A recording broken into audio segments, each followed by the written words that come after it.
ایک مولوی کہتے ہیں حضرت خضر جو ہیں وہ دریاؤں کے سردار ہیں، مولوی صاحب کو ملے ہیں، ایسے جھوٹ گڑتے ہیں، کوئی ان کو خدا کا خوف نہیں آتا۔ اکثر علماء یہی کہتے ہیں کہ حضرت خضر فوت ہو گئے، اگر وہ زندہ ہوتے لازماً حضور کی خدمت میں حاضر ہو کے کلمہ پڑھتے۔ بات بناتے رہتے ہیں کس سے، اب وہ دریاؤں کے سردار بن گئے۔ مدینے میں بخار ہو گیا، مدینے آتے مکے آتے عمرے کی نیت نہیں کی، کوئی بات نہیں، میں نے طواف کے 3 چکر لگائے، نماز کھڑی ہو گئی، بالکل نماز پڑھ کے پہلے 4 چکر پورے کریں پھر 2 رکعت پڑھیں۔ میں نے 21 طواف پورے کر لیے، ہر طواف پورا کرنے کے بعد نوافل ادا نہیں کی، تو اب کریں۔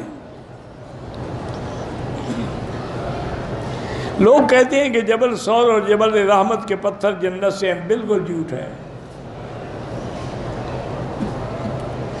ایک پیر کہتے ہیں حضور پاک کی دستار بندی جو ہے وہ جبریل نے کی تھی، پیر صاحب کی دستار بندی کس نے کی ہے؟ یہ بھی کسی فرشتے کو بلا لیں، بہتر ہے اسرائیل کو بلا لیں تاکہ روح ہی قبض کر لے گا، جان چھوٹ جائے گی، ہماری بھی لوگوں کی بھی۔ جھوٹ بھی حد ہوتی ہے۔ حضور کو دستار بندی کی کیا ضرورت ہے جناب؟ کسی مدرسے سے فارغ ہو رہے تھے۔ یعنی جھوٹ بولنے کا سلیقہ بھی نہیں آتا۔ جھوٹ بولتا ہے، تمہارے ہاں ایک پروفیسر ہے وہ جو جھوٹ بولتا ہے ماشاءاللہ، اور روتا بھی ہے، جھوٹ بھی بولتا ہے، کہتے ہیں میں نے خواب میں دیکھا حضور نے فرمایا ہے تمہارے ادارے میں آؤں گا، میری ٹکٹ کا انتظام کرو، اور اسی ٹکٹ کے لیے اس نے کروڑوں روپے وصول کر لیے دنیا سے۔ حضور کے لیے چارٹر جہاز کرنا ہے نا۔ اِنَّ لِلَّهِ وَإِنَّا میں یہ ملا تھا، میں نے کہا یار تم پڑھے لکھے آدمی ہو، یہ کیا کہا؟ انہوں نے کہا میں نے تو خواب بیان کیا تھا، لوگوں نے پتہ نہیں کیا بنا رکھا ہے۔ میں نے کہا تھا خواب دیکھا ہے، تو خواب جو ہوتے ہیں سچے جھوٹے بھی۔ میں نے کہا پھر بیان نہ کرتے، پھر لوگوں سے چندہ تو نہ کرتے، پتہ ہے خواب سچا نہ ہو۔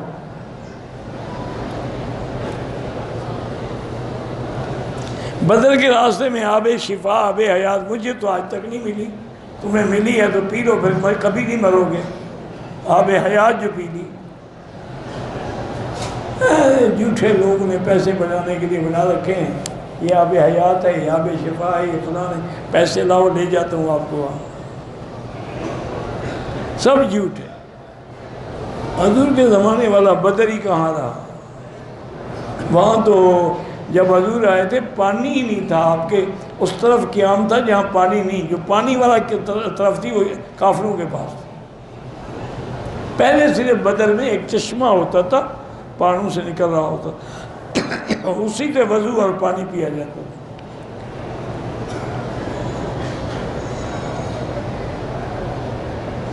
نماز اکیلے پڑھو پھر بھی 1 لاکھ ملے گا، لیکن بغیر عذر شرعی پڑھو گے تو ناجائز ہے، جماعت کیوں چھوڑو؟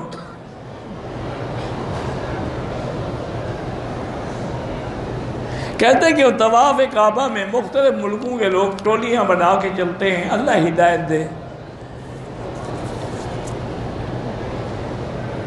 30 سال کے بعد عمرہ کیا، حرمین کے انتظامات میرے تصور سے بھی زیادہ ہیں، دعا کریں اللہ حرمین الشریفین کو اور ان کی قیادت کو قیامت تک محفوظ رکھے، ہر فتنے سے بچائے۔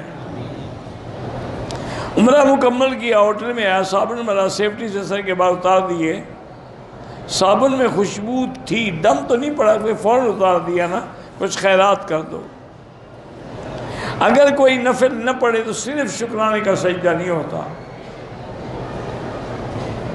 جیسے پاکستانی کھلاڑی اپنی سنچری مکمل کر کے سجدہ کرتے ہیں، تو تب آپ ان کی سنت پہ چلتے ہو، ان کو تو وضو ہی نہیں ہوتا، بدبختوں کو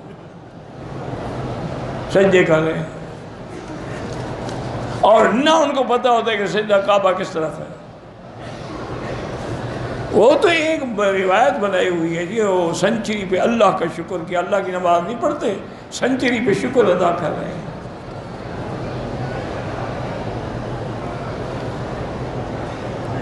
میں ریاض الجنہ میں پہنچا، رات کو 2 بجے مجھے موقع ملا، 2 نفل پڑھے، باہر آ گیا، بہتر یہی ہے کہ وہاں زیادہ دیر نہ لگائیں۔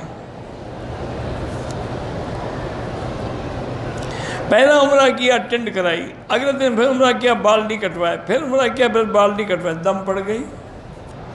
بال ہوں نہ ہوں اس طرح پھروانا ہوگا۔ لڑکے کے بھائی اور لڑکی کی پتہ نہیں کیا ہے، کہتے ہیں ولایت اللہ نکاح کے لیے راضی نہیں تھا، زبردستی نکاح کیا، اور ولایت بھی کہتے کہ میں راضی نہیں تھا، 6 ماہ تک قریب بھی نہیں گیا، گالیاں نکالتا رہا، کوئی نکاح شکا نہیں، طلاق دلاؤ، جان چھڑاؤ۔ یہ کیسا نکاح ہے؟ نہ خاوند مانتا ہے نہ بیوی مانتی ہے۔ صفا مروہ کے 7 چکروں میں دعا مانگنا کوئی ضروری نہیں، ورنہ وہاں دعا قبول ہوتی ہے۔ ہمارا بیٹا بولنے سے قاصر ہے، اللہ شفا عطا فرمائے۔ خاوند اپنی بیوی کو والدین کے گھر جانے سے منع کر تو نہ جائے، بہتر یہی ہے آہستہ آہستہ اس کو راضی کرے۔ میرا باپ فوت ہو گیا ہے، ان کی قبر کو میں بوسہ دے سکتا ہوں، زندگی میں تو کبھی اس کو پانی نہیں پلایا، مرنے کے بعد حضرت قبر کو بوسہ دینے جا رہے ہیں، بالکل حرام۔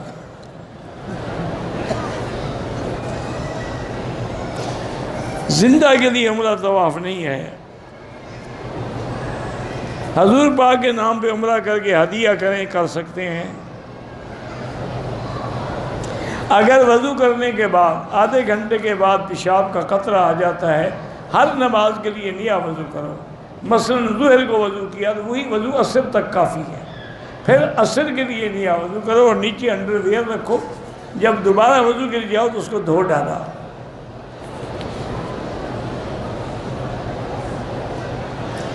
آصف ایک پنڈی میں ہے، اللہ اس کو شفا عطا فرمائے۔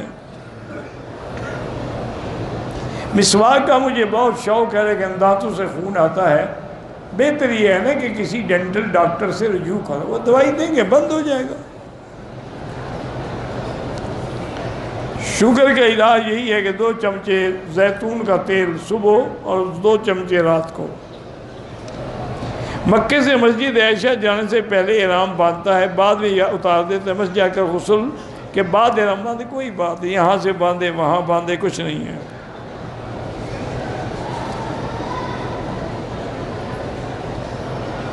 دم اور پتہ نہیں کیا ہے، اچھی دم مانا کوئی ایک بکرا بکری دمبا دمبی دے دو۔